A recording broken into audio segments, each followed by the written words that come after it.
Bom dia, galerinha! Como vocês estão? Como vocês sabem, nós estamos iniciando as nossas atividades pelo Google Classroom e eu vou gravar esse vídeo explicando o conteúdo que vocês fizeram anteriormente. Foi enviado para vocês essa atividade programada complementar falando sobre os compostos inorgânicos e orgânicos da célula, sobre a composição química da célula, certo? Para não ficar nenhuma dúvida, para não ficar nada para trás e vocês não terem um prejuízo com relação aos conteúdos, estou gravando esse vídeo para deixar claro os conceitos que foram abordados. Então é um caráter revisional. Lembrando que se você não fez essas atividades ainda, faz e deixa pronto, porque elas devem ser entregues assim que nós retornarmos às aulas. Tudo bem? No final dela tem aí 20 exercícios para vocês fazerem.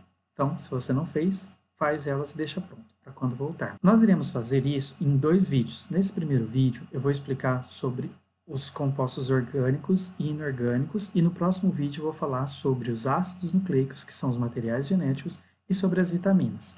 Vamos lá? Então, como vocês sabem, eu sou o professor Carlos Gonçalves, professor de biologia de vocês. Os organismos vivos, eles são todos compostos por células, nós já falamos isso. Não sei se vocês estão lembrados, mas nós falamos que uma das condições para os organismos serem vivos é eles serem formados por células. Além dessa condição, eles também precisam ser formados por alguns átomos específicos, que é os CHOMPs. Estão lembrados? Quando nós comentamos do CHOMPs, que é o carbono, o hidrogênio, o oxigênio, o nitrogênio, o enxofre e o fósforo. Então, esses compostos aqui vão formar os meus organismos vivos. Esses compostos, esses átomos, eles vão se organizar em moléculas. Tá? E aí nós temos 2 grandes grupos. Os compostos inorgânicos, que são aqueles que não vão apresentar carbono, que é a água e os sais minerais, e os compostos orgânicos, que são moléculas mais complexas, que são moléculas formadas a partir de carbono, que são as proteínas, os carboidratos, os lipídios, os ácidos nucleicos e as vitaminas. Vamos lá? Então, como nós falamos, os compostos celulares, eles necessariamente são baseados em carbono, principalmente o carbono, tá? Além do carbono, nós temos aí o hidrogênio, o oxigênio, o nitrogênio, fósforo e enxofre, que vão constituir 95% do nosso peso celular. Se nós pensarmos que mais ou menos 70% do nosso corpo é formado por água, nós temos aí que a maior parte dos compostos do nosso corpo são formados de hidrogênio e oxigênio. Esse 75 a 85 é uma média de todos os seres vivos. Se nós considerarmos que tem seres vivos que têm um corpo formado por quase 98% de água, essa média aí fica fácil de se entender, tudo bem? A água é uma molécula inorgânica. Ela é morfológica e eletricamente assimétrica, ou seja, ela não possui uma simetria como as outras moléculas possuem. Ela possui uma angulação de aproximadamente 104,5 graus entre os 2 átomos de hidrogênio. Tá? Então, nessa representação molecular aqui, essa bolinha maior representa o átomo de oxigênio e essas 2 bolinhas menores representam o átomo de hidrogênio. A água ela tem características especiais, principalmente porque ela é considerada um solvente universal, ou seja, quase todas as substâncias se dissolvem em água. Eu tenho aí as exceções, que são os lipídios, que não vão se dissolver em água. Por isso ela é dita como um solvente universal. A água ela é muito utilizada como um regulador de temperatura. Se nós pensarmos que nós regulamos, uma das formas de nós regularmos a nossa temperatura é através da transpiração, quando nós transpiramos, nós perdemos água e essa água, ao evaporar, ela leva calor consigo. Isso auxilia no processo regulatório da nossa temperatura. A água, ela funciona como um lubrificante. Tá? Então, as nossas cartilagens, por exemplo, entre uma cartilagem e a outra, eu tenho um líquido. Esse líquido, que é chamado de líquido sinovial, ele vai atuar como um lubrificante e a sua maior composição é a água. A água participa de reações químicas, ela favorece as reações químicas de acontecer. Então eu tenho aí uma forma de favorecer reações químicas no interior da célula, uma vez que o nosso citoplasma da célula ele é composto de muita água. E a água atua como um mecanismo de proteção. Durante a gravidez, a mulher grávida ela possui o líquido amniótico lá na sua bolsa. Aí essa água que está ali dentro, esse líquido que está ali dentro, ele vai proteger o bebê que está crescendo, que está se desenvolvendo, de choques mecânicos. Conforme a mãe vai andando, a água amortece esse choque, evitando danos ao bebê. A composição, a quantidade de água nos organismos, ela vai variar de acordo com a espécie. Então, eu tenho espécies que possuem muito mais água, por exemplo, a água-viva, ela tem em torno de 98% do seu corpo é composto por água. Já os seres humanos, em torno de 70%. Vai depender da idade. Como nós seres humanos, quanto mais velhos nós vamos ficando, menos água nós temos no nosso corpo. Por isso que aparecem as rugas. Então, hidratar é importante para evitar o surgimento de rugas. Mas conforme nós vamos envelhecendo, nós vamos perdendo uma grande quantidade de água no nosso organismo. Tá? Então, a taxa em um idoso é muito menor do que a taxa em um bebê, por exemplo.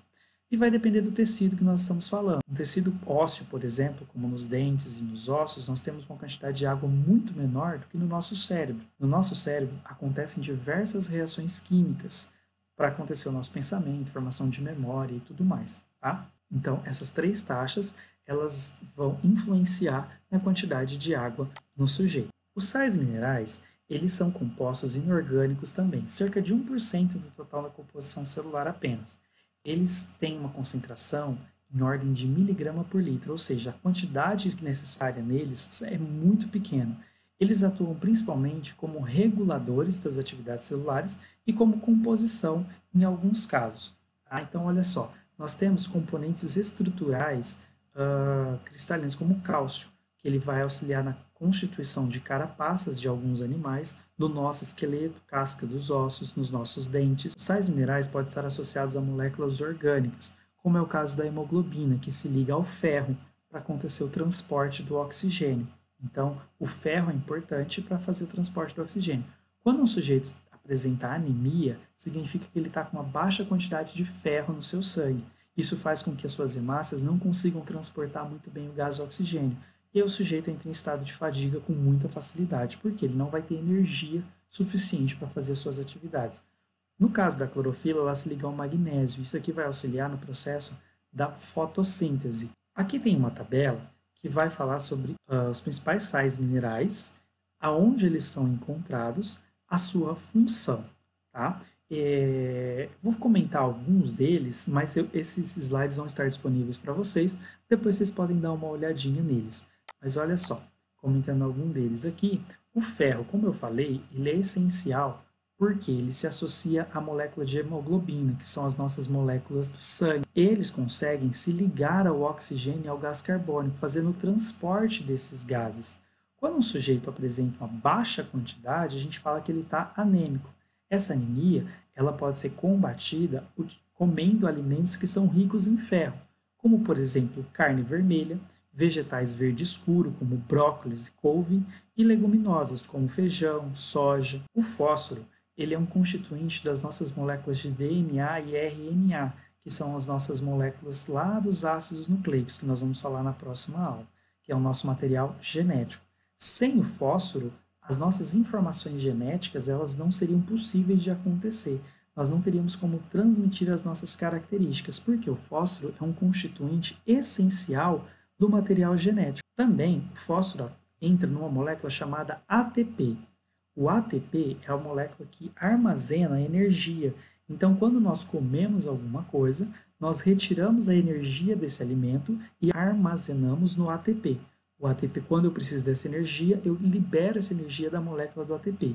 Com baixa de fósforo, nós teremos problema, então, no nosso material genético e nós teremos problema aí na formação de energia. O fósforo também está ligado na estrutura óssea do sujeito. Então, quando um sujeito apresenta uma baixa no fósforo, ele vai apresentar problemas ósseos também. Eu encontro fósforo em leite, carnes vermelhas, cereais e legumes. O cálcio ele é muito importante no processo de coagulação sanguínea. Ele funciona como um regulador das contrações musculares. Então, a baixa de cálcio vai causar problemas musculares e problemas cardíacos no sujeito, uma vez que o coração é uma bomba muscular. Também está na composição dos ossos e dos dentes. Conforme nós vamos envelhecendo, a nossa deposição de cálcio ela vai reduzindo naturalmente do nosso organismo. Então, a gente tende a ficar com os ossos mais frágeis. Tá? A osteoporose, que é isso que está mostrando aqui, ó, esses buracos aqui são falta de cálcio, eram deposições de cálcio que foram perdendo. Tá? Um sujeito com osteoporose, ele acaba se tornando com uma fragilidade muito maior dos ossos. Nós encontramos principalmente o cálcio em leite, vegetais verde escuro, como a couve, como o brócolis. Tá? Então, é muito importante a nossa alimentação ser comer vegetais, legumes, verduras, para a gente conseguir absorver esses sais minerais. Uma vez que esses minerais eles são encontrados na natureza e a única forma de nós obtermos é por meio da alimentação. O sódio, ele atua no transporte celular. A gente tem uma forma de transporte celular que é a bomba de sódio e potássio. E ele vai regular esse transporte. É um transporte de entrada e saída de substâncias dentro da célula. Ele tem uma função muito importante nos nossos neurônios. Ele está envolvido diretamente no processo de relaxamento muscular. O excesso de sódio aumenta problemas renais, que aí a pessoa pode desenvolver cálculo renal. Ele vai ter problemas de hipertensão, que é a pressão alta, podendo levar a um acidente vascular cerebral, que é quando eu tenho um incidente envolvendo as nossas veias e artérias do cérebro, que aí pode causar uma série de danos para o sujeito. Nós encontramos o sódio principalmente no sal de cozinha, mas a gente não pode exagerar. O sódio também ele é utilizado como um conservante num monte de alimentos. Se você pegar vários alimentos e observar a tabela nutricional dele, você vai ver que tem muito sódio. Então a gente tem que tomar cuidado com a quantidade de sódio que nós ingerimos. E aí nós entramos nos compostos orgânicos. Os compostos orgânicos, eles são formados, como eu falei, principalmente à base de carbono. Tá? E aí nós temos os carboidratos. Carbo vem de carbono, hidratos de hidratados. Então são moléculas com basicamente carbono e água. Carbono, hidrogênio e oxigênio. A quantidade deles é sempre nessa proporção, de 1 para 2 para 1. Então, se eu tenho 1 carbono, eu tenho 2 hidrogênios, tenho 1 oxigênio. Se eu tenho 6 carbonos, eu tenho 12 hidrogênios e 6 oxigênios. Tudo bem? Os carboidratos, eles também podem ser chamados de glicídios ou de açúcares. Tá? Então, a gente comumente chama todos os carboidratos de açúcar. Eles, junto com as proteínas, formam os principais constituintes do nosso organismo. Então, olha só, eu tenho uma função energética. Então, sempre que eu me alimento de carboidratos, eu vou retirar deles a energia. Então, são aqueles alimentos que, quando nós estamos de regime, são os primeiros alimentos que nós cortamos, que é o pão, as massas, o arroz, os grãos, batata. E eles também têm uma função estrutural, ou seja, eles vão formar estruturas no nosso organismo. Eles são divididos em 3 grupos. Os monossacarídeos, mono significa que eles não podem ser hidrolisados, ou seja, eles não podem ser quebrados na molécula da água. O nosso organismo tenta transformar todo o carboidrato em um monossacarídeo. Ele vai conter 3 a 6 átomos de carbono. Exemplos é a glicose, a frutose e a galactose. A glicose ela é o mais importante dos 3, porque nós convertemos a glicose em energia. A frutose é o açúcar encontrado nos frutos e a galactose no leite. Eu tenho também a ribose e a desoxirribose, que são lá do meu material genético. Na próxima aula eu vou falar melhor sobre eles, ok? E aí eu tenho a glicose, principal fornecedor de energia para o trabalho celular. É a base para a formação da maioria dos carboidratos complexos. Ele é encontrado no sangue, no mel e nos tecidos vegetais. A frutose, ela também é um fornecedor de energia e ela é encontrada principalmente em frutos doces. A galactose também tem papel energético e é encontrada no leite. Os disacarídeos, eles são formados por 2 monossacarídeos. Tá? Então são moléculas um pouquinho mais complexas. Eles são açúcares duplos, contendo 2 moléculas de monossacarídeo. A maior parte deles é um composto cristalino, solúvel em água e doce. Exemplo, a sacarose é quando eu tenho glicose mais frutose. Todos eles têm papel energético. A cana-de-açúcar ela é rica em sacarose, então quando a gente produz o nosso açúcar que a gente utiliza lá na cozinha, eu pego a cana-de-açúcar, transformo ela em garapa, transformo isso em melaço e aí eu vou fazendo todo um processo de purificação dele até eu ter só a sacarose, que é o meu açúcar de cozinha. Beterraba também. Na Europa, eles não têm muitas plantações de cana por causa do espaço. Eles fazem açúcar de beterraba. Ele é um pouco menos doce, mas ele é tão eficiente quanto. E aí eles utilizam um processo de clarificação para ele ficar branco também, igual o açúcar que a gente utiliza. A lactose, ela vai ser formada de glicose mais galactose. Então esses dois aqui vão ser encontrados no leite. A maltose é uma glicose mais outra. Ela é encontrada principalmente em vegetais. Os polissacarídeos, poli significa muitos. Então, os polissacarídeos, eles são formados por 3 ou mais moléculas de açúcar. Os principais polissacarídeos são esses 3 aqui. Eles vão ter função energética e função estrutural. O amido é a reserva energética dos vegetais. Então, os vegetais, eles armazenam amido como fonte energética. Tá? Então, por exemplo, a batata que a gente consome, a batata ela é rica em amido. Sementes, como grãos de arroz, feijão, milho, são ricos em amido, então vai ter um valor energético para vegetais. Os animais, eles vão armazenar os polissacarídeos na forma de glicogênio, tá? Então, o nosso fígado converte a glicose em glicogênio, e aí se eu não utilizo esse glicogênio, eu vou converter ele em gordura. A celulose, ela vai ter uma função estrutural. Então, as plantas, elas possuem uma parede de celulose ao redor das suas células. Isso faz com que elas tenham uma proteção extra. A celulose é o carboidrato mais abundante na natureza, porque todas as células vegetais possuem celulose.